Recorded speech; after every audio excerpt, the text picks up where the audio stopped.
ఇల్లు మీది రిజిస్ట్రేషన్ ఖర్చు మాది. క్రెడాయ్ ప్రివిలేజ్ కూపన్ తగ్గించుకోండి. ఈ మెగా ధమాకా ఆఫర్ పొందండి. CREDAI Vijayawada property show. మరొక 2-3 రోజుల్లో 2025 ముగిసిపోబోతుంది. కొత్త సంవత్సరం అనగానే మనకు కేక్ కట్టింగ్, సెలబ్రేషన్స్ గుర్తొచ్చేస్తాయి కదా. కానీ 2026 సంవత్సరం కేవలం క్యాలెండర్ మార్పు మాత్రమే కాదు, మన జేబు మీద పెను ప్రభావం చూపించే మార్పులను వెంట తీసుకొస్తోంది. అవును, జనవరి 1, 2026 నుంచి మన దేశంలో బ్యాంకింగ్, రేషన్, గ్యాస్, లోన్స్, రైతుల స్కీమ్స్ ఇలా మొత్తం 10 రకాల కొత్త రూల్స్ అమల్లోకి రాబోతూ ఉన్నాయి. వీటి గురించి తెలియకపోతే మీరు నష్టపోయే ప్రమాదం ఉంది. మరి ఆ మార్పులేంటి అనేది ఈ వీడియోలో క్లియర్గా తెలుసుకుందాం.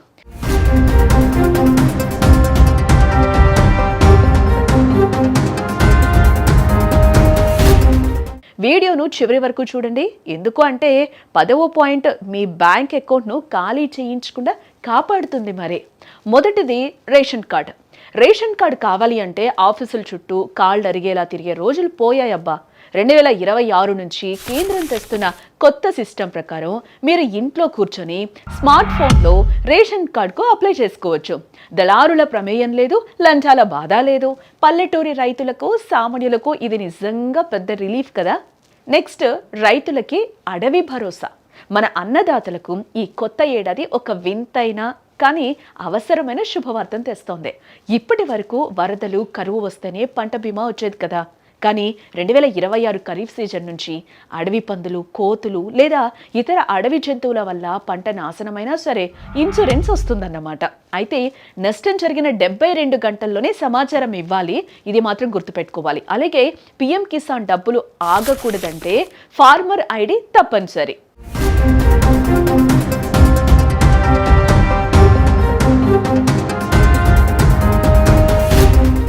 బ్యాంక్ లోన్ చిటికెలో. లోన్ కోసం అప్లై చేస్తే సిబిల్ స్కోర్ అప్డేట్ అవ్వడానికి నెలలు పట్టేది కదా. కానీ ఇప్పుడు 2026 ఏప్రిల్ నుంచి రూల్స్ కూడా మారుతూ ఉన్నాయి. మీ క్రెడిట్ స్కోర్ డేటా కేవలం 7 రోజుల్లోనే అప్డేట్ అయిపోతుంది. అంటే మీ రికార్డ్ బాగుంటే లోన్ శాంక్షన్ అవ్వడం ఇక ఫాస్ట్ అన్నమాట. అయ్యో, టీచర్లకు డుమ్మా కష్టమే. ప్రభుత్వ బడుల్లో చదువును గాడిలో పెట్టేందుకు ప్రభుత్వం సీరియస్ అయ్యింది. ఇకపై రిజిస్టర్లో సంతకం చేసి వెళ్ళిపోతామంటే కుదరదు. టీచర్లకు డిజిటల్ అటెండెన్స్ వస్తోంది, బయోమెట్రిక్ ఉంటుంది. కాబట్టి ఇక పిల్లలకు చదువు గ్యారంటీ అన్నమాట. 5వది వచ్చి పిల్లల చేతిలో ఫోన్ ఉంటే డేంజరే. ఇది పేరెంట్స్ అందరూ కూడా అలర్ట్ అవ్వాల్సిన విషయం. ఇది ఎక్కడ కూడా స్కిప్ అవ్వకుండా చివరి వరకు వీడియో మీరు చూడాలి. 16 ఏళ్లలోపు పిల్లలు సోషల్ మీడియా వాడకంపై ప్రభుత్వం ఉక్కుపాదం మోపబోతోందట. ఆస్ట్రేలియా తరహాలోనే మన దగ్గర కూడా ఇన్స్టా, ఫేస్బుక్ వాడకంపై కఠిన ఆంక్షలు రాబోతూ ఉన్నాయి. 2026లో డిజిటల్ పేరెంటింగ్ సీరియస్ కాబోతోంది. 6వది వచ్చి వంటింటికి చల్లని వార్త. ప్రతి నెల 1వ తేదీ గ్యాస్ ధరల కోసం గుండె దడదడలాడుతుంది కదా. అయితే జనవరి 1, 2026 నాడు గుడ్ న్యూస్ వచ్చే ఛాన్స్ కనిపిస్తోంది. కమర్షియల్ గ్యాస్ ధరలు తగ్గుముఖం పట్టడంతో డొమెస్టిక్ గ్యాస్ సిలిండర్ ధరలు కూడా తగ్గి మధ్యతరగతి ఉపశమనం లభించవచ్చని మార్కెట్ వర్గాలు కూడా ఇక్కడ చెప్తూ ఉన్నాయన్నమాట. 7వది గవర్నమెంట్ ఉద్యోగులకు జాక్పాట్. కేంద్ర ప్రభుత్వం ఉద్యోగాలు ఎప్పుడెప్పుడా అని చూస్తున్న 8వ వేతన సంఘం సిఫార్సులు 2026లో అమలయ్యే ఛాన్స్ ఉంది. ఇదే జరిగితే బేసిక్ సాలరీ పెరగడమే కాదు, పాత బకాయిలతో కలిపి భారీ మొత్తం చేతికి అందుతుంది.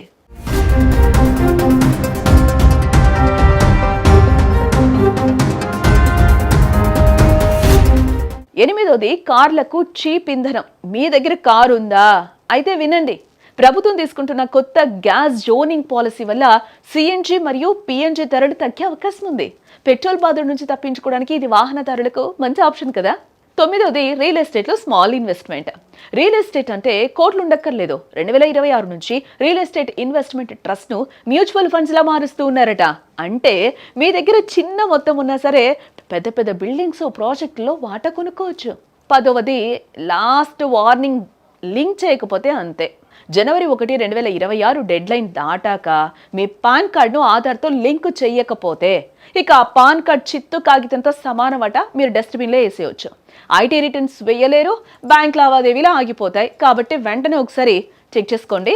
అయితే పాన్, ఆధార్ లింక్ లాంటి విషయాల్లో మాత్రం నిర్లక్ష్యం వహిస్తే మాత్రం భారీ మూల్యం చెల్లించుకోక తప్పదు. ఇది మాత్రం గుర్తుపెట్టుకోండి. మరి మీ అభిప్రాయాన్ని ఖచ్చితంగా కింద కామెంట్ చేయండి. ఈ వీడియో మీ ఫ్రెండ్స్ అండ్ ఫ్యామిలీకి షేర్ చేసేయండి.